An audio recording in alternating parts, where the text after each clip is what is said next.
Welcome to the deep dive. Today, we're getting into something pretty fundamental and, honestly, a bit alarming. We're going to be looking at these invisible emotional currents. They're all around us, constantly shaping how we feel, what we decide, even how we see things. And most of the time, we don't even notice they're there. Exactly.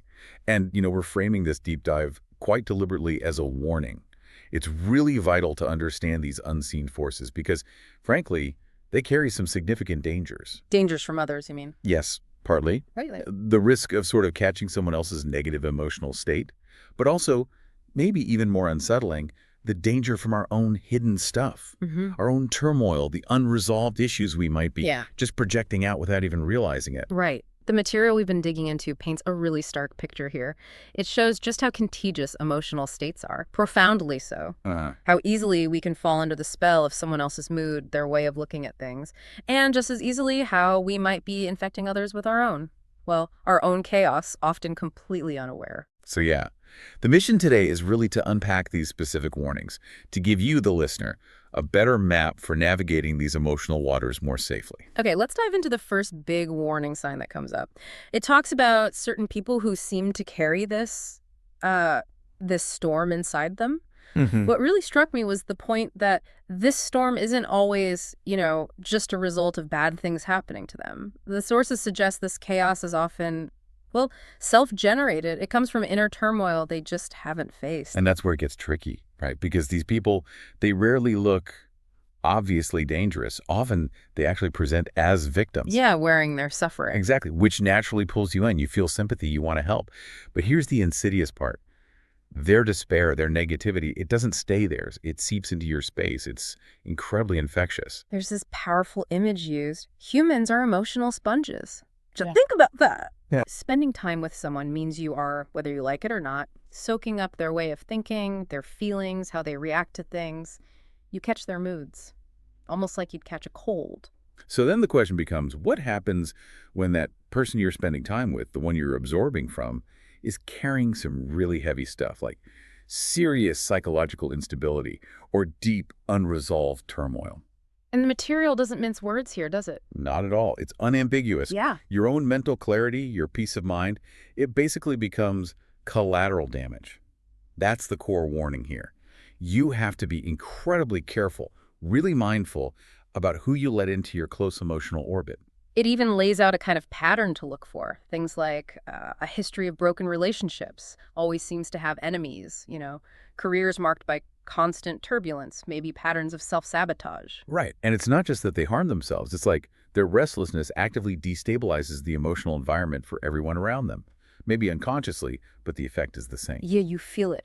What really comes through in these descriptions is just how exhausting it is to be around this dynamic. Oh, absolutely. The presence of someone like that demands huge amounts of your energy. Yeah. Constant attention, a lot of emotional labor, just to stay afloat yourself. And the more you give, the more they seem to need or take. It draws you deeper and deeper into their chaos, their storm, making it really hard to pull yourself back out. Okay, so that covers the danger of receiving that kind of contaminated energy. Misery loves a host, as they say. But then the material does this really challenging thing. It flips the script entirely. To the other side of the coin. Exactly. Just like we can be infected, we're also constantly influencing others with our own energy. And it makes the point that real influence, real connection, it's not primarily about your words, it's deeply about the emotional climate you create. Right. And this connects to a concept they call empathic indulgence, which sounds a bit grand, maybe, but it's basically about creating this state of profound acceptance, understanding, really listening without layering your own judgments or expectations onto it. It sounds powerful. It is. The material describes it as almost hypnotic. Because think about it. It makes the other person feel truly seen, truly valued, which is rare. Okay, but here comes the catch, the big warning attached to this idea of influence. Yes, a very critical one. The sources are blunt. If your own internal state is messy, if it's contaminated by fear or deep insecurity, defensiveness, maybe old unhealed pain, you simply cannot transmit anything clean or positive. You can't give what you don't have, essentially. Pretty much. You can only share what you actually possess inside. So the stark requirement laid out is You absolutely must first connect with and soothe your own inner world before you can even hope to create a healthy emotional space for others. And that really lands because the sources talk about how past pain or sometimes just aging leads people to build up this emotional armor. Right, they get rigid. Yeah, rigid, easily offended, touchy, very guarded. It's a defense mechanism, totally understandable. But the side effect, as the material points out, is that this self-protection actively disconnects you from other people. And that defensiveness, it's described so strongly, like poison in the atmosphere between people, even a little bit just, spoils the potential for real connection.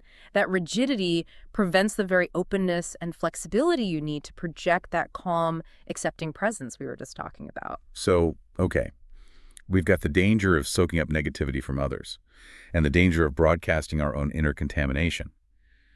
But then the sources point to what they see as maybe the root issue, the biggest trap of all. Which is? It's the ego, specifically the ego's powerful illusion that you personally are basically fine.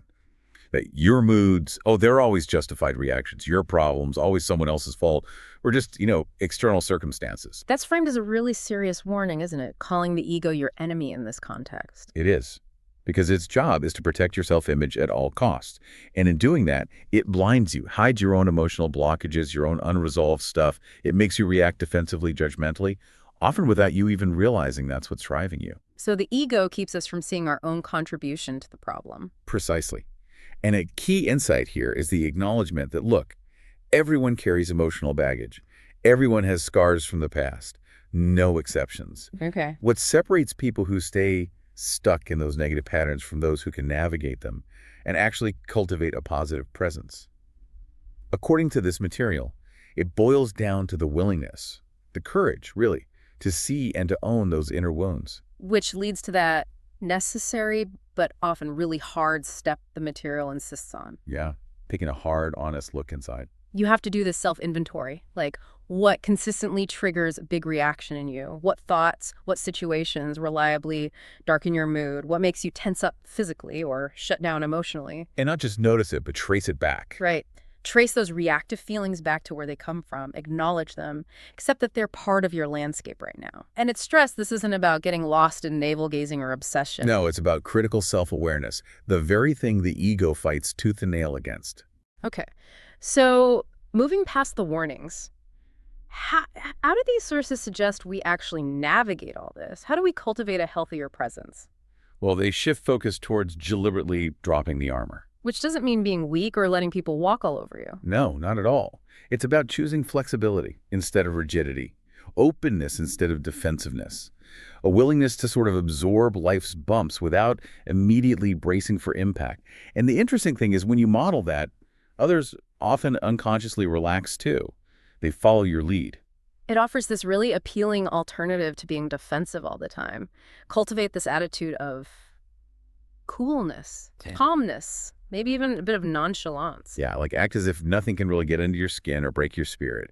Learn to laugh at life's absurdities. See mistakes as just part of the process. Let your spirit kind of drift and adapt rather than constantly tightening up. Exactly. And that kind of calm, resilient vibe, it's incredibly magnetic. People are naturally drawn to that sense of inner ease. So how does this translate into interacting with others, this inner state? The sources talk about creating an emotional adventure. It's a cool phrase. Yeah. Instead of getting bogged down in arguments or trying to convince people of things. You invite them into a different feeling. Precisely. An escape, an experience. The aim is to kind of infect them, but in a good way, with a feeling of liberation or curiosity or just ease, rather than fear or pressure. You try to create this little bubble around the interaction where there's no judgment, no expectation, just be. It has to be real, right? Not just a technique. Absolutely critical. It has to come from the inside out, which circles back to doing your own work. You genuinely have to release your own shame, those deep insecurities, that background hum of anxiety, all that residue from old wounds. Because when you let go of that internal weight, you actually create an atmosphere of lightness around you. You make space, and others feel that. They feel lighter just being in your presence. There's this connection made to owning yourself, which sounds simple, but maybe isn't. It's huge. When you get to a place where you can accept all parts of yourself, the good, the bad, the quirky, the past mistakes, you gain something more profound than just confidence. You get real emotional grounding. A stable core. Exactly. And from that stable place, you're free. You can actually direct your full attention outwards towards the other person because you're not constantly tied up in your own internal battles. And people feel that difference immediately. Oh, instantly. Your inner ease becomes contagious. Your lightness gives them unspoken permission to let go of their own burdens, even if just for a little while. It also makes this really insightful point about our modern world, how distracted everyone is. Hyper distracted. In that context, your simple, undivided presence, it becomes incredibly valuable, like gold, it says. Yeah. Just being a calm, still point for someone else in a world where everyone's mind is racing, scrolling, worrying, that alone is powerful. It helps quiet their thoughts, makes them feel seen, and makes them more receptive to actual connection. It's described as a form of emotional leadership. And that kind of leadership, it's defined by no judgment, no agenda. Suspending assumptions. Right. Staying genuinely curious about who the other person is, what's going on inside them, and crucially silencing your own inner chatter. That voice that's always waiting to jump in, to judge, to plan its response. Us listening deeply. When you do that, the other person feels profoundly seen, understood, maybe even cherished, and that experience, it's unforgettable. Okay, but then there's this final really challenging warning, maybe the toughest one. Which is? You simply cannot do any of this authentically, create that emotional adventure, drop the armor, offer that deep presence if, deep down, you secretly kind of hate yourself. Oof, yeah. If your inner energy is always split between the person in front of you and that nagging inner critic whispering doubts about your worth, your attention is divided. You can't forge that genuine, undivided connection. But what's interesting is the goal isn't perfection. The sources explicitly say perfection is repellent. Nobody relates to perfect. So what's the alternative? Learning to love your scars, finding the humor in your quirks, accepting your imperfections as part of the package. That kind of radical self-acceptance, it grants you this deep inner freedom. And that freedom, the sources argue, is the most genuinely captivating, even seductive energy you can possibly project. Okay, so let's try to pull these threads together. The core warnings seem to be, we're emotional creatures, our inner states leak out, they're contagious. For better or worse. The spirit, the emotional energy we bring, it literally sets the atmosphere, and there are real dangers out there. Danger in absorbing negativity from people stuck in their own unresolved stuff. And just as much danger in unknowingly broadcasting our own unresolved issues, contaminating the space for others. Right. And the path forward that's described, well, it's demanding. It requires serious self-honesty. But it's presented as essential. Mastering your inner world, letting go of the defensiveness and the emotional baggage, facing the ego's blind spots. It's not just about influencing people. No. It's fundamental for protecting your own clarity, your own well-being, and for building genuinely healthy, authentic connections in a world that's often just full of emotional noise. So the final thought we're left with, it's both a stark warning and a powerful challenge, isn't it? I think so. The spirit you let in can be dangerous, it can infect you, but the spirit you consciously cultivate and project out, that has immense power to shape your immediate reality. So the question becomes, are you truly aware of the emotional weather you're creating around yourself and for the people you interact with? And maybe more importantly, are you ready to take full responsibility for that weather? Something to really think about as you navigate those unseen currents.